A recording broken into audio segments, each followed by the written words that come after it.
So when you're in the position of learning, when you're a student, just be quiet and learn. Then once you learn, you start to, you be quiet, learn your craft, then execute your craft. Then you're successful. That's it. I'm gonna argue that point. Wait, give him the mic. And then put the mic, and then put the camera on. Is it lit enough? That's 1, 2, 1, 2. Turn that light a little bit. I'm gonna argue that point. And I'm gonna argue that point because you got this gentleman sitting next to you. And this gentleman here has made history. And he made history on his terms. He didn't shut up until he learned his craft. He was talking to But you, as a director, or as directors, we have to talk when we think that we're ready, not when we know we're ready. If you work as an AD, if you do anything, when you think you're ready, you take that step. But the main point I want to get to was this. What I loved about your film is that you copied different genres, or you had different styles of directors. But let me get you a better mic. Can you? Yeah. Hold it close. What? Testing 1, 2. Yeah. Okay, so I want to go back to the film thing, okay, before we get away on being successful. In the beginning of your film, you had shades of Guy Ritchie.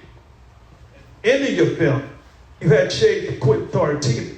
And I'm like, wow, this guy is on a different space. But then last night, I watched your film, Honor Up. And you had some things in your film that were unique in its own way. When you incorporate opera music with gangster scenarios, when you take the middle of your film and you put it in the beginning with all the violence and the executions and the shooting, and then you go back to the middle and you show that, how it connects, I'm like,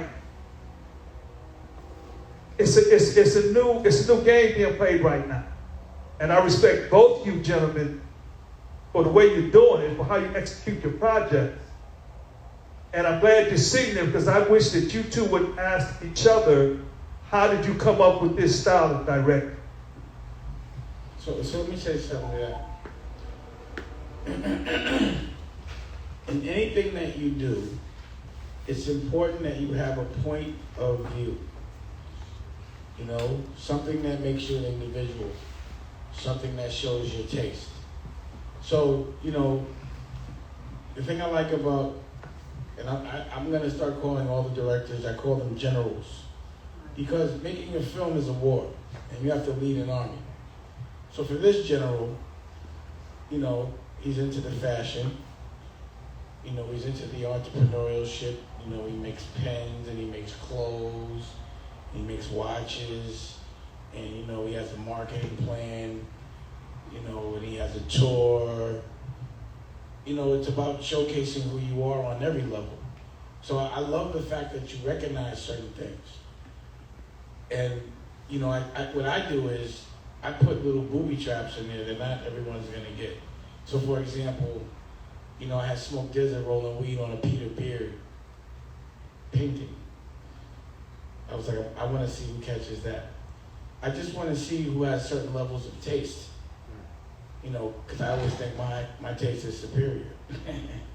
But I'm always looking for somebody better so I can learn from them. So I think what he was saying is when someone is better than you or someone has been through the war and won it, that's the time to shut up. But when you're fighting this war, that is not the time to shut the up. You know, there's a time to talk, there's a time to listen, there's a time to prepare. You know, the thing about bringing armies together is the only purpose is to win a war. You know? And when you get with another army, you be like, damn, you got some shit I don't have. But I have some shit that you don't have. Let's make sure that we isolate our weaknesses and focus on our strengths. And then we get more like-minded people. So what this is more showcasing to me is what it looks like when black generals get together, and it's like, what are we really fighting for? It's for independence. It's so that we can showcase our point of view and not ever be told how by especially another culture. Because I've done it enough, the other way just doesn't work. I'm gonna just tell you. So you can look successful in that world, but in your heart, you're frustrated. Every day, all day. So that's why when I made Paid in Full, I was like, this will not happen again until I can do it on my terms. You know? But the thing about going through a war and fighting for the same thing, when you recognize somebody else that's fighting fearlessly for what you're fighting for, the same, yes, you click up. You don't become competition, you become a nightmare for your opposition. And that's what this is. So, you know, there's a lot of filmmakers in here. And we're all arrogant. You have to know you're gonna win to get into a war, or else that's called suicide. So everyone in here was like, I don't give a how I get there, I'm getting there. Amen. And sometimes, you know, you have to be like, the opportunity presents itself, I gotta jump all over that. Sometimes you don't have time to prepare correctly, but you get it done. Figure it out in the editing room. But when you do have time to prepare, you have to remember that it's not the same battle anymore. Because when you're not prepared, that's for battles. But you gotta be prepared to win a war. Because your competition is preparing. Yeah. So, you know me, I like anything I learn, I like to teach it. And when someone is saying something I don't know, I do not talk, I listen. But then I ask a lot of questions. So, you know, welcome to the fam. So I want to say something about Dame, and people remember him for Honor Up and Paid in Full and everything else, but he made a really, really, really dope ass movie called The Woodsman. Yeah. You know? And people don't talk about how great that movie was. And I watched it. I didn't even realize that Dame produced that movie until at the end. I saw the credits, and I was like, "Oh!" But it was a great movie. It was Kevin Bacon was in that movie. Yeah, and a beautiful movie. So when you're talking about what you saw in Honor Up, you know what I mean? He already had that in him. If you were following him before, and when you spoke about him doing it his way. You don't get to that level unless there was a point in time when you were quiet. I'm from off the corners, right? And off the corners, you watch the OGs and you study them. And when they're talking, you shut and you learn. And then you apply it. So when I get to school and I'm in school and I'm talking all my to my dudes, they think this is coming organically, but it's not. I got it from the OGs. So I was shut the long enough to listen to them so I could distribute it over here.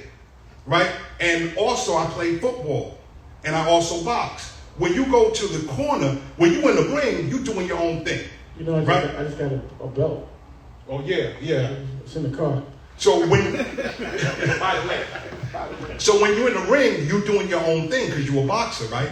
But before you get to the ring, you green. You got to learn how to throw a jab. You got to learn how to throw a hook. You got to learn how to move. You got to learn how to slip punches. You got to learn how to have stamina. You got to learn how to have stamina. Right? And then even when you're a professional and you're in the ring and you're fighting, you get to the corner and your corner man is talking to you and you shut up. Because what he's giving you is great advice. If you're sitting there and the corner man's talking like, nah, but I got him, you guaranteed to lose. So at every point, in order to learn, you have to shut up. And I know people don't like me saying shut up, but it needs to get into your head to shut up. You know what I mean? I'm saying it that way for a reason. Not to be nasty, but in order for you to grab it and gravitate. If you're in a learning situation and you find yourself wanting to tell the teacher what you know, shut the up. Then once you apply what you know or what the teacher just gave you to somebody else, you're a genius. And then you can tell people to shut up. Then you can tell people to shut up. Right? But you have to earn that. Yeah, so that's what that was all about. Okay. So, you know, again, now that there's support, you know, now that you're a part of someone that, or a crew that's doing things that you're doing, how are you going to do things different for a better result? Collaboration is the key in this business. You can't, no man is an island, right? So you just look for the best of the best, and you kind of like just get together with the best people. You know, let the pros do what the pros do. Even though on this particular project, I'm a one-man army because I have to be.